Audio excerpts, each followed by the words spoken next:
Hi అండి. నా పేరు రాజు. ఈరోజు సండే ఫస్ట్ ప్రోమో వచ్చింది.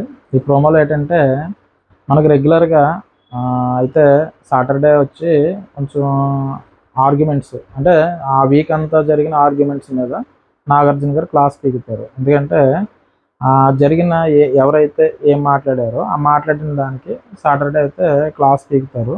సండే అయితే టాస్క్లు పెట్టుకోరు. అంటే సండే అంటే ఫండే అని. కానీ ఈసారి ఏం జరిగిందంటే ఈ సండే ఫస్ట్ ప్రోమోలో ఏంటంటే ఒక సాంగ్తో నాగార్జున గారు ఎంటర్ అయిన తర్వాత ఈ హౌస్ మేట్స్ అందరికీ ఏం చెప్పారంటే, ఇంతకు ముందు వరకు సండే అంటే ఫండే, కానీ ఇకపై సండే అంటే ఫండే కాదు పేడే అన్నారు. అంటే పేడే అంటే ఇలా హౌస్ మేట్స్లో ఇద్దరు ముగ్గురు తప్ప మిగతా వాళ్ళందరూ కామ్గా వెళ్ళిపోతున్నారు. అంటే ఇద్దరు ముగ్గురు అంటే సోనియా కానీ నెక్స్ట్ మణికంఠ పర్వాలేదు స్టార్టింగ్లో, అంటే ఏదో ఒక ఆర్గ్యుమెంట్ చేయడం. ఇలాగా యష్మి కూడా అంటే గొడవలు పెట్టుకోవడం కానీ ఏదో కంటెంట్ ఇవ్వడం అనమాట.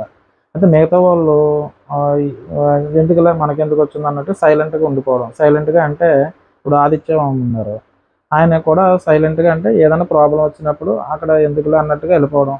తర్వాత నాగార్జున గారు నిన్న ఎపిసోడ్లో చెప్పారు, నువ్వు చెప్పినంతగా ఏమీ లేదు, నువ్వు మాట్లాడినప్పుడు అదే నా దగ్గర మాట్లాడినంతగా ఏమీ లేదు, అలాగే వెళ్ళిపోతున్నావు అన్నట్టుగా మాట్లాడారు. అంచేత ఏంటంటే ఈ సండే నుంచి ఇది ఫండే కాదు పేడే అన్నారు. అంటే మీరు హౌస్లో చేసిన పెర్ఫార్మెన్స్ని బట్టే మీకు పే ఉంటుంది అని చెప్పారు. చెప్పిన తర్వాత నెక్స్ట్ నుంచి ఏదో ఒక పెర్ఫార్మెన్స్ వీళ్ళు ఇవ్వాలి, ఇచ్చిన దాని ప్రకారం పే ఉంటుందని చెప్పారు. నెక్స్ట్ ఏం చెప్పారంటే, ఈ టీం ఏదైతే ఉందో దాన్ని గర్ల్స్ అండ్ బాయ్స్ని రెండు టీంల కింద చేసి టాస్క్ ఏంటంటే సినిమా పేర్లు, అంటే ఒక హీరో పేరు చెప్పాను, లెఫ్ట్ నుంచి మీరు రైట్ నుంచి మీరు ఆ సినిమా పేర్లు చెప్పాలన్నారు. మొదటిగా శేఖర్ భాష అండ్ సీత వచ్చారు. సినిమా పేర్లు చిరంజీవి గారు సినిమాల గురించి చెప్పమంటే ఇటు శేఖర్ భాష అటు సీత చెప్పారు. ప్రోమో ప్రకారం సీత ఓడిపోయింది. నెక్స్ట్ విష్ణుప్రియ మణికంఠ వచ్చారు. మహేష్ బాబు గారు సినిమాల పేర్లు చెప్పమన్నారు. దాని తర్వాత ఆదిత్య ఓం అండ్ మన తను ఎవరు ప్రేరణకి చిన్న ఫన్నీ టాస్క్ ఇచ్చారు.